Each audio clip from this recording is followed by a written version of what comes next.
भारत की 18वीं लोकसभा की आम चुनाव या कहें कि भारत की 18वें आम चुनाव देश की दहलीज पर दस्तक दे चुके हैं।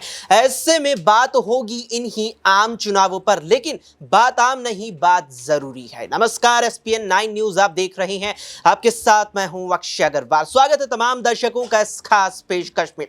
इस समय बिहार देश के सबसे ज्यादा लोकसभा सीटों वाले राज्यों में जो कहीं ना कहीं ऊंची पंक्ति में आता है राज्य बिहार। 40 लोकसभा सीटें सूबे में आती है। वहां का सियासी माहौल एक समय लगातार ही पूरी ऊपर चढ़ा हुआ है, खासतौर पर जब से नीतीश कुमार ने महागठबंधन छोड़ते हुए एनडीए गठबंधन में वापसी की है, तभी से सूबे का सियासी पारा एकदम ऊपर चढ़ा हुआ है। जिस तरीके से नीतीश कुमार ने 28 जनवरी को 9वीं मर्तबा बिहार के मुख्यमंत्री के तौर पर शपथ ली, वो भी एनडीए की ओर से, उसके बाद से लगातार ही सियासी भूचाल जारी है। फिर चाहे फ्लोर टेस्ट का पूरा माहौल हो, और उसके बाद जिस तरीके से आरजेडी की तरफ से सूबे के पूर्व डिप्टी सीएम रहे तेजस्वी यादव की जन विश्वास यात्रा रही हो। जन विश्वास यात्रा की बात आ चली है तो 10 दिनों में बिहार के 33 जिलों को तेजस्वी ने उस यात्रा के जरिए कवर किया, जिसमें एक चीज सबसे ज्यादा कही गई कि तेजस्वी को इस यात्रा में अपार जन समर्थन मिल रहा है। तेजस्वी की इस यात्रा में भीड़ भारी संख्या में जुट रही है, जिसे लेकर लगातार ही यह दावा किया जा रहा है कि बिहार की जनता अब तेजस्वी के वादों पर, तेजस्वी की बातों पर विश्वास कर रही है, और यही विश्वास वो आगामी आम चुनाव और अगले साल होने वाले राज्य के विधानसभा चुनावों में भी वोट करके दिखाएगी। लेकिन क्या वाकई में ये जो भीड़ जुट रही है ये वोट करेगी? साथ ही साथ जिस तरीके से पटना में रविवार को महारैली का आयोजन हुआ, उसमें इंडिया गठबंधन के कई दलों के प्रमुखों ने भी शिरकत की। मुख्य रूप से राहुल गांधी, अखिलेश यादव भी उस रैली में पहुंचे और जमकर बीजेपी नेतृत्व वाले एनडीए गठबंधन पर हमला बोला। इस बीच राजद सुप्रीमो और सूबे के पूर्व मुख्यमंत्री रहे लालू प्रसाद यादव ने भी मंच को संबोधित किया, और अपने संबोधन के दौरान लालू प्रसाद यादव ने तमाम बातें कही, जिसमें वे नीतीश कुमार पर खासे हमलावर नजर आए, और एक बात कहने से नहीं चूके कि हमसे गलती हो गई थी, आगे ऐसी गलती कतई नहीं दोहराएंगे। कुल मिलाकर के तमाम चीजें हैं जिनसे सवाल भी तमाम उठ रहे हैं, और इन्हीं तमाम सवालों को न्यूज रूम में अपने तमाम सहयोगियों से उनके जवाब खंगालेंगे। अमन जी हमारे सहयोगी, सबसे पहले जानेंगे अमन जी से कि अमन जी, महारैली हाल में हुई है, लगातार चीजें कई तरह की कही जा रही हैं। लालू प्रसाद यादव काफी दिनों बाद, लंबे समय बाद मंच को संबोधित करते नजर आए, ऐतिहासिक गांधी मैदान में संबोधन दिया।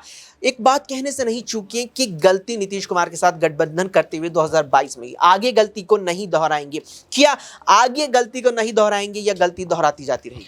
देखिए, बिल्कुल राजनीति में कभी भी ये फुल स्टॉप वाली जो संभावनाएं कभी नहीं होती, और जाहिर बात है कि जो लालू यादव कह रहे हैं वही नीतीश कुमार भी बोलते हुए 2 दिन पहले नजर आए थे कि अब हम आपके पास आ गए हैं, अब आपके पास से कहीं नहीं जाएंगे। वहीं लालू यादव जिस तरह की बात कहते हैं, खरगे ने भी यही कहा कि अब नीतीश कुमार को कभी भी अपने साथ मत लेना। तो तमाम सारी चीज़ें हैं, लेकिन देखिए हर जो राजनीति का अंतिम जो पहलू होता है वो मौका होता है, और मौका परस्ती की राजनीति हमेशा हमें देखने को मिलती है कि वो ज़्यादा प्रभावशाली हो जाती है, क्योंकि जैसे किसी को बड़े पदों का ऑफर मिलता है और वो तुरंत कह सकते हैं सारी विचारधाराओं को ताक पर रखते हुए उस तरफ रुख कर देता है, चाहे नेताओं की बात करें या फिर दलों की बात करें, और ये बारंबार हमें देखने को मिल रहा है। तो ऐसे में नीतीश कुमार नहीं जाएंगे, नीतीश कुमार इधर ही रहेंगे, ये तयशुदा बिल्कुल भी नहीं है। यहाँ पर अगर आने वाले दिनों में फिर ज़रूरत हुई और ऐसा लगा कि नीतीश कुमार को जो है तो आरजेडी की ज़रूरत है और आरजेडी को लगा कि नीतीश कुमार की ज़रूरत है, तो ऐसा है कि दोनों का जो गठबंधन है दोबारा बन सकता है। लेकिन हाँ, ये ज़रूर कहा जाएगा कि जिस तरह से चलती हुई सरकार को उन्होंने ख़त्म किया है, बीजेपी के साथ वो नया गठबंधन बनाया, उसको लेकर ज़रूर जो है लालू यादव खफा हुए हैं। अब ऐसे में क्या जिस तरह की नाराज़गी और जिस तरह का हुजूम महारैली में दिखाई दिया, क्या वोटों में बदल पाएगा, और क्या जो खाता भी नहीं खुला था पिछली बार जो आरजेडी का लोकसभा चुनाव में, क्या उनके पास भी कुछ सीटें आती हुई नजर आएंगी? क्योंकि जिस तरह की भीड़ इन रैली में नजर आई और साथ में उनका जन विश्वास जो यात्रा थी उसमें नजर आई, तो ऐसा लग रहा है कि तेजस्वी जो है एक माहौल बना पा रहे हैं। अब ये माहौल कितना बनता है तो जब परिणाम सामने आएंगे, चुनाव होगा, तब समझ में आएगा। लेकिन हाँ, ये ज़रूर कहा जा सकता है कि तेजस्वी ने एक माहौल ज़रूर बिहार के अंदर डेवलप किया है। तेजस्वी ने माहौल डेवलप किया, लेकिन ज़रूरत की बात अमन जी आई है, ज़रूरत से बढ़कर कुछ नहीं होता। और जब बात राजनीति की हो, ऐसे में अगर पिछले 2 लोकसभा चुनावों पर गौर किया जाए, बिहार के साथ ही साथ 2 राज्य विधानसभा चुनावों पर गौर किया जाए, तो आरजेडी या जेडीयू की बात करें नीतीश कुमार की, जेडीयू को आरजेडी के साथ विधानसभा में फायदा हुआ, जबकि लोकसभा में यहाँ एनडीए में रह करके बीजेपी के साथ फायदा हुआ। यानी कि इसका मतलब क्या ये निकाला जाए कि आगामी आम चुनाव होते ही, लोकसभा होते ही नीतीश कुमार अपना मन बना लेंगे और वापसी कर जाएंगे महागठबंधन में विधानसभा चुनाव अगले सालों के लिए? देखिए, जाहिर बात है 2025 अभी बहुत दूर नहीं है, 2024 का चुनाव भी नज़दीक है। और आप कह रहे हैं कि 2024 में जो चुनाव लड़ा जाएगा तो क्या वो लोकसभा को मद्देनज़र रखते हुए लड़ा जाएगा? क्योंकि 2019 में जिस तरह नीतीश कुमार के पक्ष में या उनकी पार्टी के पक्ष में 17 में से 16 सीटें आई थी, तो वही इतिहास वो दोहराना चाहते होंगे। लेकिन अहम सवाल अक्सर इसमें ये आ जाता है कि क्या नीतीश कुमार को इस बार 16-17 सीटें चुनाव लड़ने के लिए मिलेंगी? क्योंकि इस समय जो सहयोगी दल हैं बीजेपी के साथ में कई सारे हैं, और लगातार अभी से जो आवाज़ें हैं वो उठना शुरू हो गई हैं कि हमें कितनी सीटें मिलेंगी। और यहाँ तक भी सुनने को मिला कि कई दलों ने तो ये भी कहा कि हम तो यहाँ पर बेहतर कर रहे थे, अगर नीतीश कुमार नहीं भी आते तब भी हम शायद बेहतर कर पाते। तो आपस का जो तालमेल है वो तो ख़राब हो ही रहा है, लेकिन क्या आने वाले दिनों में जब सीट शेयरिंग को लेकर बात होगी तो क्या उस समय बड़ी यहाँ पर फूट देखने को मिलेगी, बड़ी टूट यहाँ पर देखने को मिलेगी? और क्या जो सहयोगी दल हैं वो नाराज़ होते हुए नजर आएंगे? क्योंकि आप ऐसे समझें इसको कि जब मोदी जी वहाँ पहुँचते हैं और रैली होती है, उनका मंच से भाषण होता है, उस समय तमाम सारे चेहरे वहाँ पर नजर आते हैं, लेकिन चिराग पासवान और उपेंद्र कुशवाहा वहाँ पर नजर नहीं आते। इससे आप ये समझ सकते हैं कि कोई ना कोई तो वजह है जहाँ पर अंदर खाने में ज़रूर कह सकते हैं आपस में अंतर्कलह का माहौल बना हुआ है, और आने वाले दिनों में काफ़ी हद तक ये स्पष्ट हो जाएगा।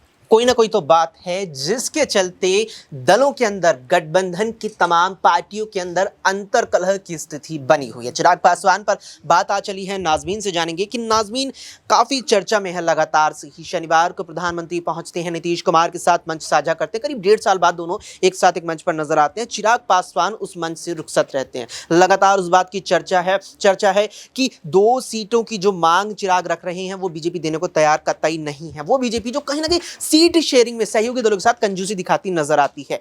क्या ऐसे में यह समझ लिया जाए कि चिराग पासवान 2 या उससे ज्यादा सीटों के लिए महागठबंधन का रुख करने वाले हैं? देखिए, बिल्कुल, अगर पिछले चुनावों का जिक्र करें, 2019 की बात करें, तो 6 सीटों पर यहाँ पर लोजपा चुनाव लड़ती हुई नजर आई थी, और जिसमें से एक ही सीट यहाँ पर चिराग पासवान जीते थे, वो खुद की सीट जीतते हुए नजर आए थे। लेकिन अब फिर से मांग कर रहे हैं यहाँ पर 3 से 4 सीटों की।